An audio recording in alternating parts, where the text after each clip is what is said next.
Bonjour Kim, Bonjour Valérie. nous sommes en pleine semaine de sensibilisation aux troubles alimentaires. C'est quoi la mission de votre organisme? Chez Anorexie et Boulimie Québec, on offre du soutien aux personnes qui sont touchées par les troubles alimentaires ainsi que leurs proches.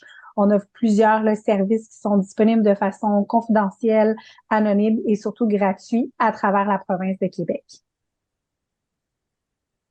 Quand on parle de troubles alimentaires, est-ce que c'est seulement l'anorexie ou la boulimie? Effectivement, on entend beaucoup anorexie et boulimie. Je vous dirais que c'est les plus communes, mais au-delà de ça, il y a plusieurs troubles alimentaires qui sont présents.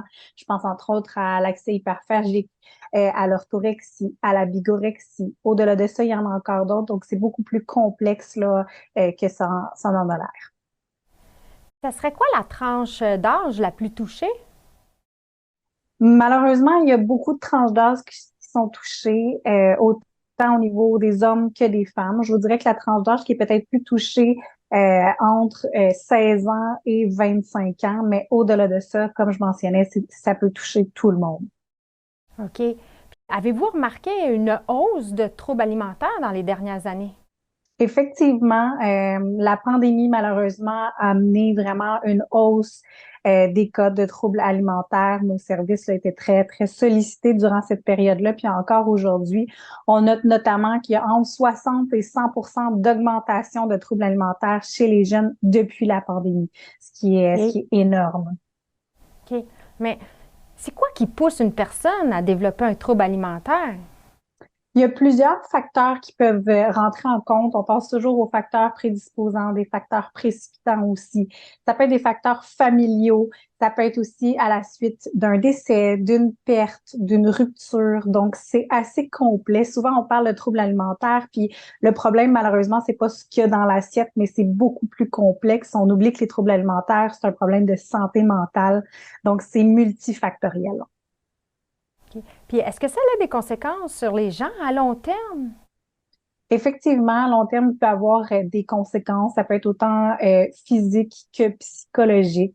C'est un travail qui se doit d'être pris en charge rapidement, justement, pour éviter les problèmes à long terme. Mais oui, on peut en avoir des séquelles par la suite. OK. Et, quelles sont les pistes de solutions pour aider une personne qui souffre de troubles alimentaires? C'est important d'avoir une bonne écoute, une très, très bonne communication avec la personne là, qui souffre d'un trouble alimentaire. Comme je le mentionnais, c'est très complexe.